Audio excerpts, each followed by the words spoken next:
प्रेम और उत्साह के साथ पवित्र भावना से सहज होकर सरल होकर विनम्र भाव से साहब का ध्यान करें, अपने हृदय में बसावें और अपनी अंतरात्मा से साहब को बंदगी करें, प्रणाम करें, नमन करें। दोनों हाथ जोड़ करके बड़े भाव से साहब के चरणों में अपनी मस्तक को झुकावें। बोलिए सदगुरु कबीर साहब के पावन चरण कमलों में साहेब बंदगी साहेब। धनी धर्मदास साहिब के पावन चरण कमलों में साहेब बंदगी साहेब। पंत श्री सुदर्शन नाम साहिब के पावन चरण कमलों में साहेब बंदगी साहेब। पंत श्री हुजूर प्रकाश मुनि नाम साहिब के पावन चरण कमलों में साहेब बंदगी साहेब। सभी संत महापुरुषों के पावन चरण कमलों में साहेब बंदगी साहेब। नवम व्याधि ब्रह्म सर्वस्य कारणं करणं तथा तद्रूपं सद्गुरुं वन्दे कर्मरेखा प्रशान्तये। नमः सद्गुरुदेवाय नमो मंगलरूपिणे। नमः सत्यस्वरूपाय कबीराय नमो नमः। विश्ववंदनी प्रातस्मरणी अखिल विश्व ब्रह्मांड के नायक मेरे परम आराध्य सदगुरु कबीर साहब के पावन चरण कमलों में कोटि कोटि बंदगी करते हुए यहाँ पर विराजमान सम्माननीय सभी महंत साहिबों, समादरणीय संत महापुरुषों, विद्वान मंडल, नेत्रहीन विवेकी परम जिज्ञासु परमात्मे सदगुरु कबीर साहब के नेमी प्रेमी जिज्ञासु मुमुक्षु पिपासु भक्त अंशजनों, भगवत भक्ति परायणा भक्तिमती स्नेह सलिला मूर्ति देवी स्वरूपा मातृ स्वरूपा भक्ति स्वरूपा परम बंदनी सभी माताएं, बाहर से आए हुए सभी सम्मान्य अतिथिगण, इस कार्यक्रम के आयोजक परिवार के सभी सदस्यगण, आप सभी को मेरी तरफ से सप्रेम सादर साहिब बंदगी साहिब बंदगी साहिब बंदगी। बड़ी खुशी हो रही है, प्रसन्नता हो रही है, ये आनंद का क्षण है, खुशियों का पल है।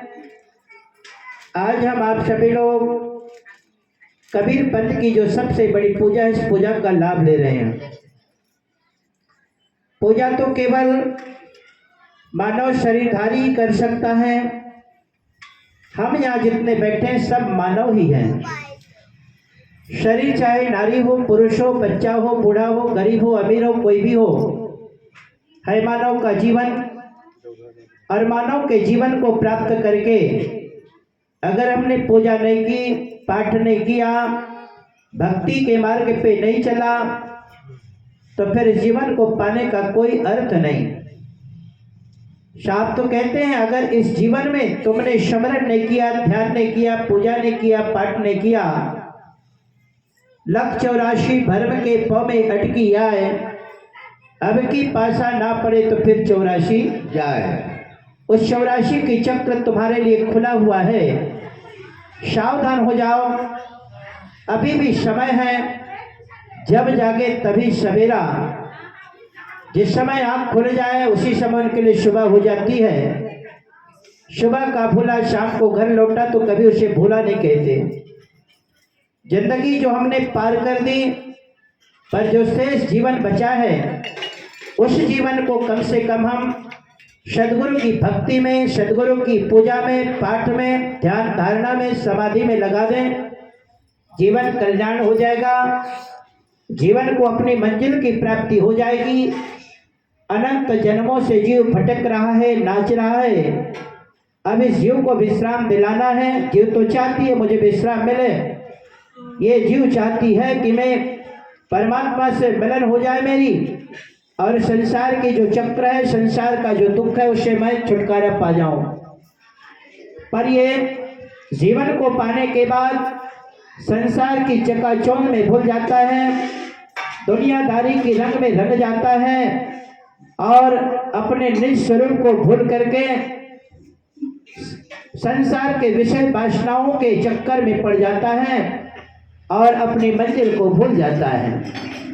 मंजिल को प्राप्त करने की एक साधन है ये पूजा पाठ भक्ति भावना, जो जीवन को मोक्ष के मार्ग से जोड़ती है, जोड़ने का काम करती है। साहब कहते भक्ति निशैनी, भक्ति निशैनी मुक्ति की। भक्ति को प्राप्त करना है, भक्ति के पास जाना है, तो उनके लिए सीढ़ी है, रास्ते हैं। वो रास्ता क्या है? बोले भक्ति। जैसे आपने मकान बनाया, मकान के ऊपर में छत डाल दिया, छत में चढ़ने के लिए सीढ़ी की आवश्यकता होती है। बिना सीढ़ी के छत में पहुंचा नहीं जा सकता। ऐसे ही वो मोक्ष को प्राप्त करने के लिए, मुक्ति के धाम में पहुंचने के लिए सीढ़ी की आवश्यकता है। वो सीढ़ी क्या है? साहब कहते भक्ति निशैनी मुक्ति का। भक्ति ही मुक्ति की सीढ़ी है। जो व्यक्ति भक्ति की राह पे चलता है उनको मंजिल की प्राप्ति होती है। भक्ति क्या है? केवल मंदिर में जाकर सेंटेड अगरबत्ती जला देना, खूब बढ़िया से सोने की थाली में सजा करके घी के दीपक जला देना, केवल यही भक्ति नहीं है। माला लेकर के बैठ जाना, केवल यही भक्ति नहीं है। सदगुरु कबीर साहब को बहुत सरल भाषा में कहें, अगर तुम्हें भक्ति करना है ना तो कहीं जाने की जरूरत भी नहीं है। जीव दया और आत्म पूजा, इनते भक्ति और नहीं दूजा। और दूसरा कोई साधन है ही नहीं। जीवों पे दया कर, सदगुरु के बताए हुए मार्ग पर चल, ये सबसे तेरे जीवन की भक्ति है। सज्जनों, भक्ति कौन कर सकता है? भक्ति तो हर व्यक्ति कर सकता है, चाहे वो गरीब हो चाहे अमीर हो, लेकिन उनकी भावना शुद्ध होनी चाहिए, विचार अच्छे होने चाहिए। साहब तो कहते हैं कामी क्रोधी लालची इनते भक्ति ना होए। भक्ति करे कोई सुरमा, जात वर्ण कुल होए। कोई व्यक्ति जात की अहंकार में है, वो कभी भक्ति नहीं कर सकता। कर भी रहा है तो दिखावा है। पैसे की बल पर कोई कहता है मैं भक्ति कर सकता हूँ, बिल्कुल गलत बात है। भक्ति केवल पैसे के बल पे नहीं किया जा सकता। मैं मानता हूँ पैसे की आवश्यकता है, बिना अर्थ के धर्म की हम कुछ भी काम कर ही नहीं सकते। उसके लिए तो अर्थ की आवश्यकता होती ही है, पर वो अर्थ कैसा होना चाहिए? अन्याय से नहीं, अनाचार से नहीं, नंबर 2 से नहीं। वो धन आपके मेहनत से कमाए हुआ और सच्ची मेहनत से लगन के साथ सच्चे धर्म का पालन करके जो आपने धन कमाया है, उस धन से भक्ति होती है। साहब स्पष्ट करें, कामे क्रोधी लालची इनते भक्ति ना होए। भक्ति करे कोई सुरमा, जात वर्ण कुल खोए। किसी भी प्रकार का जीवन में अहंकार है तो कभी भक्ति नहीं कर सकता।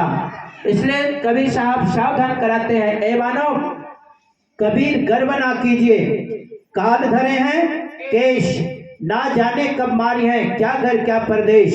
कभी घमंड नहीं करना चाहिए। तुम्हारे पास धन है, रुपया है, पैसा है, ज्यादा धनवान हो, धन का घमंड कभी मत करना। ज्यादा तुम पढ़े लिखे हो, विद्वान हो, विद्वता तुम्हारे पास है, पर उस विद्या का घमंड मत करना। ज्यादा ताकतवर है, शक्तिशाली है, तुम ज्यादा बलवान हो, उस बल की घमंड मत करना। बहुत सुंदर दिख रहे हो, खूबसूरत हो, पर उस खूबसूरती की भी घमंड मत करना। साहब कहते हैं कभी गर्व ना कीजिए, कभी घमंड मत करना, चाहे वो किसी भी प्रकार का हो। जो व्यक्ति धन रहते हुए, बल रहते हुए, विद्या रहते हुए विनम्र होकर के साहब के बताए हुए मार्ग पर चलते हैं, वही सच्ची भक्ति करता है और वही संसार में भक्त कहलाता है। भक्ति करे कोई सुरमा, वही सुरवीर है जो साहिब के बताए हुए सिद्धांत पर चलता है, गुरु के बताए हुए सिद्धांत पर चलता है, महापुरुषों के शरणागति होकर के उनके बताए हुए मार्ग पे चलता है। गुरुमुख वाणी उन चले, शिष्य साच करिमान, इसविद फंदा छूट नहीं और युक्ति नहीं आन। सज्जनों, संसार के बंधन से छूटने का मात्र एक ही उपाय है, गुरु के बताए हुए मार्ग पर हम चलें। होता क्या है, हम गुरु को बुलाते हैं, जाते हैं, कथा सुनते हैं, सत्संग करते हैं, भजन सुनते हैं और उसके बाद फिर वही अपनी ढर्रा पर ढल जाते हैं। जो पहले का जो आप जो काम करते हो, जो आदत बनी हुई है, उस पर कोई सुधार नहीं लाते, इसलिए जीवन में कोई परिवर्तन नहीं होता।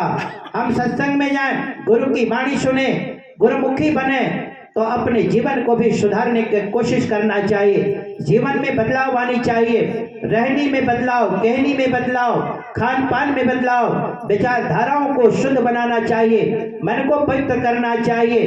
तन को तो रोज धो रहे हैं, मन को धोने की जरूरत है। साहब कहते हैं, कबीर मन निर्मल भया, जैसे गंगा नी पाछे पाछे हरि फिरे।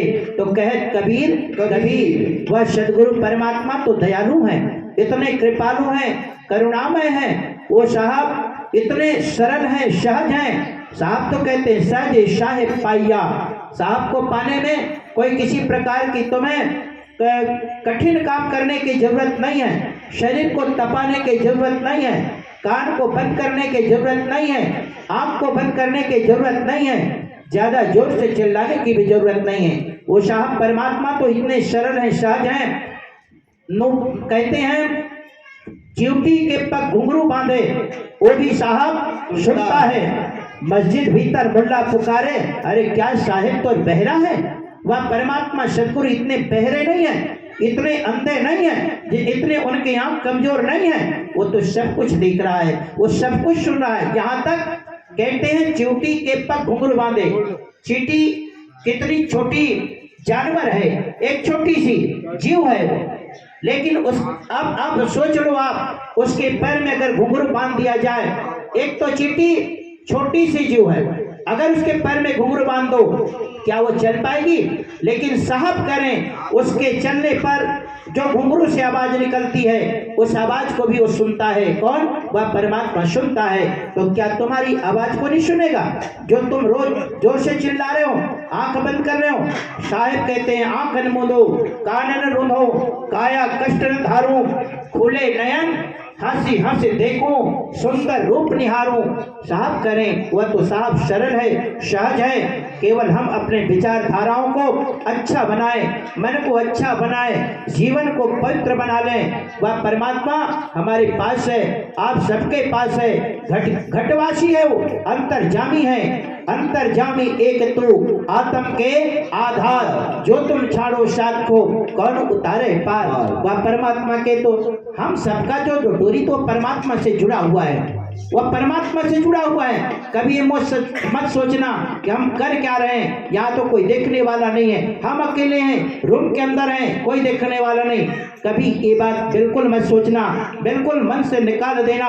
वह तो देखने वाला हमेशा देख रहा है। चोरी प्रभु से करके छिपाओगे किस तरह? अरे अपनी सच्चाई उनको बताओगे किस तरह? दुनिया की दोनों आंख में धूल डालते और आंखें हजार जिनकी छिपाओगे किस तरह? सज्जनों, ये चौक आरती हमारे पंथ की सबसे बड़ी पूजा है।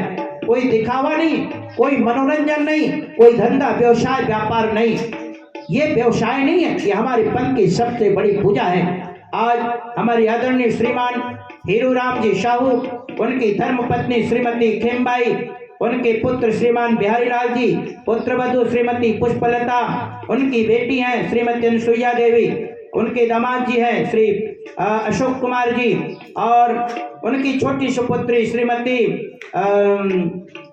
क्या ममता देवी, और छोटे दामाद हैं श्रीमान छनेन्द्र जी। पूरा परिवार मिलकर के आज अपने घर में यह हमारे पंथ की सबसे बड़ी पूजा का आह्वान किए हैं। सज्जनों, ये पूजा जिसे हम लोग चौक आरती सात्विक गुरु पूजन के नाम से जानते हैं, इसको हम लोग चौक आरती भी कहते हैं, गुरु पूजन भी कहते हैं, सात्विक यज्ञ कहते हैं। सात्विक यज्ञ जितने भी यहाँ सामग्री दिखाई दे रहा है सब सात्विक है। पत्र हैं, फूल हैं, फल हैं, सब सात्विक ही है। काजू, किशमिश, बादाम, छुआरा, ये सब सात्विक फल में आते हैं, इसलिए इसको सात्विक यज्ञ भी कहा जाता है। इसको हम लोग चौका आरती कहते हैं। चौका आरती का मतलब है चौकस हो जाना। केवल यहाँ चौका नहीं, साहब तो कहते घट की चौका करो जी आ रहा। घट के हुई अपनी चौकस बनाना है, घर को चौकस बनाना है, साफ सुथरा रखना है, कपड़े को चौकस बनाओ, अपने आप को चौकस बनाओ। आदमी घर को चौकस कर लेता है, सड़क बनवा लेता है, दुकान बनवा लेता है, सब कुछ बना लेता है, लेकिन साफ करे शक्लों दुर्मति दूर कर अब अच्छा जन्म बनाओ। जीवन को अच्छा बनाना है, जीवन को चौकस करना है और उस परम पुरुष परमात्मा की आरती मतलब अर्जी करना है। अर्जी हम करेंगे तभी परमात्मा सदगुरु की मर्जी होगी। उनकी मर्जी तो होनी है, पर हम अर्जी तो करें। हम अर्जी करते हैं, लेकिन कब हमारा ये काम बन जाए तो हम साहब को याद करते हैं। हमारा ये काम बन जाए, हमारे मकान बन जाए, दुकान बन जाए, हमारा खेत खलिहान बन जाए तो हम साहब को भुलाएंगे। पहले ये जो है हमारे मन में ये भावनाएं जग जाती है, पर स्वार्थ की भावना जब आती है तो फिर उसका फल, उसका परिणाम अच्छा नहीं होता। इसलिए सज्जनों, पहले स्वार्थ को त्यागे, परमार्थ की दृष्टि से हम सदगुरु को याद करें, स्मरण करें, उनको ध्यान करें। इसे हम गुरु पूजा भी कहते हैं। ये वह पूजा है जिस पूजा को करने के बाद व्यक्ति के जीवन की सारी पूजाएं समाहित हो जाती है। इस संसार में कितने प्रकार के पूजाएं मालूम है? कितने देवी देवता हैं? कितने करोड़ कहा जाता है? कितने करोड़ है देवी देवता? कहा जाता है 33 करोड़। देख लो, हमारे साहब ने कहा इसके चक्कर में मत पड़ो, सिर्फ एक पूजा कर लो। तुम्हारे जीवन में अगर एक पूजा हो जाती, सच्चे रूप से अगर उस पूजा को करते हो, दुनिया की सारी पूजा उसमें समाहित हो जाएगी। बोले कौन सा? पूजा गुरु को कीजिए, सब पूजा जहि माई, जोजर सींचे मूल तरु। तो शाखा पत्र, जैसे पौधे के मूल में पानी देने के बाद पत्ती डाली शाखा में पानी की जरूरत नहीं रह जाती, ऐसे ही कोई हृदय से सच्चे भाव से गुरु की पूजा करता है तो दुनिया की सारी पूजा उसमें समाहित हो जाती है। ये बात साहब कह रहे हैं, सदगुरु कह रहे हैं। दुनिया की सभी पूजा आपने कर ली पर गुरु की पूजा नहीं हुई तो तुम्हारी सारी पूजाएं अधूरी है, व्यर्थ है, बेकार है। साहब कहते हैं गुरु बिन माला फेरते, गुरु बिन करता दान, गुरु बिन दान हराम है, पूछो वेद पुराण। बिना गुरु के दान पुण्य से कोई लाभ नहीं मिलता, बिना गुरु के यज्ञ से कोई लाभ नहीं मिलता, बिना गुरु के माला के जाप से कोई लाभ नहीं मिलता। इसलिए संसार में जितने लोग आए सब गुरु के शरणे आए और ताशे जग में श्रेष्ठ कहाए। राम कृष्ण से को बड़ा, तीनों तो गुरु किन, और तीन लोग के वेधनी, गुरु आगे आधीन। रामायण में बात लिखा है, गुरु बिन भव निधि तरई न कोई, हरि बिरंजी शंकर सम होई। गुरु की पूजा से बढ़कर संसार में कोई दूसरी पूजा नहीं। रही बात गुरुओं की, तो आजकल तो गुरुओं की कमी नहीं है। हर गांव में 2-4 गुरु लोग खड़े पड़े हैं। कब कोई आए मुझे बुलाए, चौका आरती का निमंत्रण लेकर आए, वो तो तैयार है। जब आपके जाने की देरी है, उनको आने में कोई देरी नहीं, क्योंकि एक व्यवसाय बना करके चल रहे हैं। मेरे भाई, ये व्यवसाय नहीं है, धंधा नहीं है, इनको पूजा की तरह होनी चाहिए। गुरु महाराज आए, हाथ जोड़कर चेला भी खड़ा है, क्योंकि गुरु महाराज आने वाला है। संत कबीर बंदी छोड़, और गुरु महाराज चले गए तो खा रहे तरीम चिंगरी ऊपर में झोर। ऐसे गुरु और चेला से कल्याण संभव बिल्कुल नहीं है। गुरु का अर्थ ज्ञान होता है। गुरु कोई व्यक्ति नहीं होता, गुरु कोई जाति नहीं होती, गुरु कोई धर्म नहीं होता, गुरु कोई संप्रदाय नहीं होता। गुरु का अर्थ ज्ञान होता है। मिलना हो तो मिलजुल लीजिए, यही दम की मेला है। दीपक है तो घट उजियारा, ज्ञान गुरु मन चेला है। जाको बोझ पड़े सो मानुष, नहीं तो मिट्टी का ढेला है। ये शरीर जो भी आप देख रहे हो, ये शरीर नश्वर है, नाशवान है, टिकाऊ नहीं है, मजबूत नहीं है, लेकिन है मूल्यवान, है श्रेष्ठ। शास्त्रों ने कहा इसको बड़े भाग मानुष तन पावा। ये बड़े भाग्य से ये मानव का तन मिलता है। इस तन से बढ़कर कोई श्रेष्ठ जीवन नहीं। इसलिए हमारे जीवन में हमारा काम भी श्रेष्ठ होना चाहिए, हमारे विचार भी श्रेष्ठ होना चाहिए, हमारी रहनी कहनी खान पान भी श्रेष्ठ होना चाहिए, अच्छा होना चाहिए। जैसा खाओगे अन्न होगा वैसा मन, पियोगे जैसे पानी होगी वैसी वाणी, करोगे जैसा संग होगा वैसा रंग। आज जिस भाव को लेकर के हमारे आदरणीय श्रीमान हीरो राम साहू जी उनके समस्त पुत्र परिवार बहु बेटियां मिलकर के अपने घर में सात्विक के गुरु पूजन चौक आरती की रचना कराए। साहेब आपकी मनोकामना पूरी करें, भाव भक्ति दे, यशस्वी जीवन दे, दीर्घायु जीवन दे, सुखी जीवन प्रदान करें। इन्हीं मंगल भावना के साथ एक बार पुनः साहेब के चरणों में वंदन करें। बोल दे सदगुरु कबीर साहेब के चरण कमलों में साहेब बंदगी, साहेब बंदगी, साहेब बंदगी, साहेब।